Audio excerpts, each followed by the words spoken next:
વંશમાં અંગ નામના રાજા, અંગને ત્યાં વેન નામના રાજા, અને વેન રાજા પાપાચાર કરતા એના શરીરનું મંથન કર્યું, એમાંથી પૃથુ રાજા પ્રગટ થયા, અને ઈ પૃથુ રાજાએ આ પૃથ્વીને પાપના ભારમાંથી મુક્ત કરી.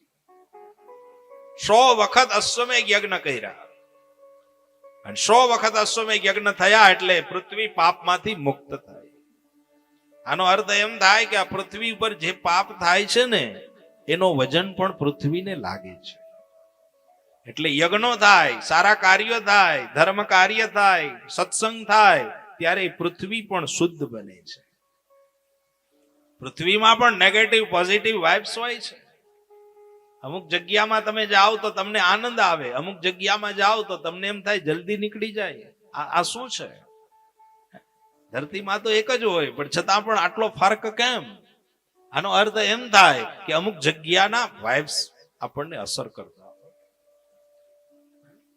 અમુક જગ્યામાં જવાથી આપણને અણગમો ઉભો થાય, મુંજારો થાય, કેમ જલ્દી નીકળી જાય એવો ભાવ થાય. અમુક પોઝિટિવ જગ્યા, જેમ હરિદ્વારમાં આવો ને આપણને એમ લાગે પોઝિટિવિટી જ છે, અહીંયા રોજ આવવું જોઈએ, દર વર્ષે આવવું જોઈએ. અંદરથી આપણને એવો ભાવ થાય. શું કામે? કે અહીંના વાઇબ્સ પોઝિટિવ છે. આ બધા જગ્યાના પ્રભાવ હોય. જ્યાં સારા કાર્ય થતા હોય, આપણું ઘરને જો શુદ્ધ રાખવું હોય, ઘરને તીર્થ રાખવું હોય અને ઘરને પોઝિટિવ રાખવું હોય તો ઘરની અંદર રોજ નામ જપ, સ્વાધ્યાય, સત્સંગ, અમુક સમય યજ્ઞ, આ બધું થવું જોઈએ આપણા ઘરમાં. તો ઘર પણ શુદ્ધ રહે, ઘર પણ પવિત્ર રહે, ઘરની નેગેટિવિટી દૂર થઈ જાય. જેમ રોજ કચરા પોતા કરવા પડે એમ ઘરને શુદ્ધ બનાવવા માટે રોજ આ બધું કરવું પડે. પછી ઘર નથી રહેતું, એ પવિત્ર મન મંદિર બની જાય. ઘરમાં આ બધું થવું જોઈએ. જે ઘરમાં ન થતું હોય એ ઘરમાં જાજો તમે. એ ઘરની અંદર તમે કલાક એક નહીં બેસી શકો. એ ઘર સ્મશાન જેવું થઈ જાય.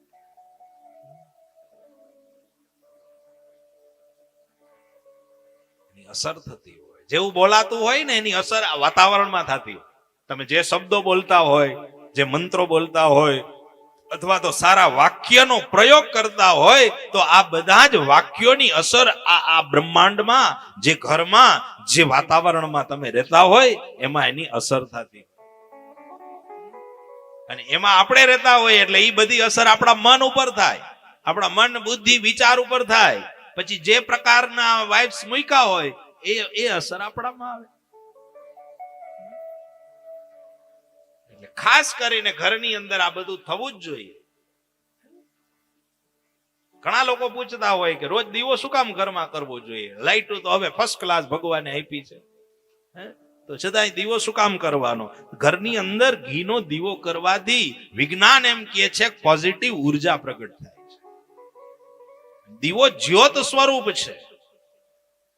ગુરુત્વાકર્ષણનો નિયમ તમે બધાએ સાંભળ્યો છે કે જે વસ્તુ તમે ઉપર ફેંકો એ નીચે આવે છે, પણ દીવાની જ્યોત જ એક એવી છે કે એ હંમેશા ઉપર જ જાય છે. એને ગુરુત્વાકર્ષણનો નિયમ લાગુ પડતો. જ્યોત સે જ્યોત જગાતે ચલો, પ્રેમ કી ગંગા બહાતે ચલો. જ્યોત સ્વરૂપ છે. બીજા નંબરમાં, દીવાને તમે જોઈ શકો પણ એ પ્રકાશને પકડી શકતા. એ પ્રકાશ ક્યાંથી આવે છે, ક્યાં જાય છે, હજી વિજ્ઞાન સાબિત નથી કરી શક્યું કે આ પ્રકાશ ક્યાં વયો જાય છે ને આ પ્રકાશ ક્યાંથી પાછો આવે છે. અંતરિક્ષમાં જાય છે, બ્રહ્માંડમાં જાય છે. એ દીવો બુજાઈ જાય જ્યારે, ત્યારે એની જે ધુઆ હોય એ બધી જ ધુઆ બ્રહ્માંડમાં ફેલાઈ જાય છે અને વાતાવરણને શુદ્ધ બનાવી દે છે. આના બધા અર્થો હતા.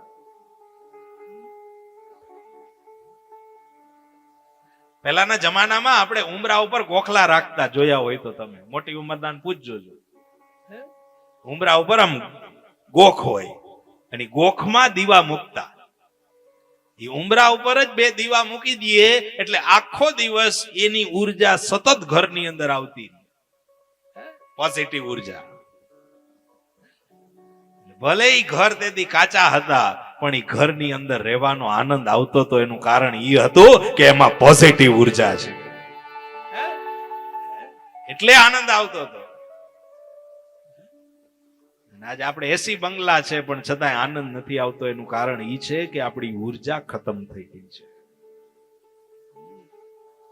સતત આ બધી જરૂર છે, આ કઈ કરી મૂક્યું નથી, કઈ આ કોક કરે છે ને આપણે કરીએ છીએ એવું નથી. આની પાછળ એક તાર્કિક કારણ છે, એની પાછળ એક બહુ મોટું કારણ છે. આપણા ઋષિ મુનિઓએ જે ધર્મ મૂક્યો છે ને એ ધર્મની પાછળ બહુ મોટું ફિઝિકલી કારણ હોય છે.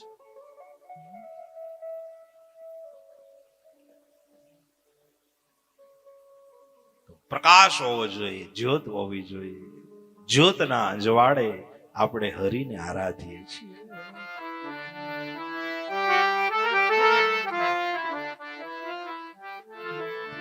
જ્યોતના અજવાળે ધણી તારા નામનો રે પાઠ મંડા, એ જેમાં જડળ જોતું રે બિરાજે, માણા રાજ રે નર રે નુગરાની હારે નેડલો ન કરીએ, હરિ તારા નામનો રે પાઠ મંડા. જ્યોત છે, જ્યોત સ્વરૂપ. એને તમે જોજો, ઈ છે ને ઈ એક શક્તિ સ્વરૂપ છે, એમાંથી બધું જ સર્જન થાય છે. તો પૃથ્વી ઉપર પાપ વધે એટલે એમાં એને ધર્મ ધ્યાન કરવામાં આવે, યજ્ઞ કરવામાં આવે, મંત્રો જાપ કરવામાં આવે, ત્યારે એમાંથી પૃથ્વી પણ પવિત્ર થાય. પૃથ્વીરાજાએ પૃથ્વીને પવિત્ર કરી.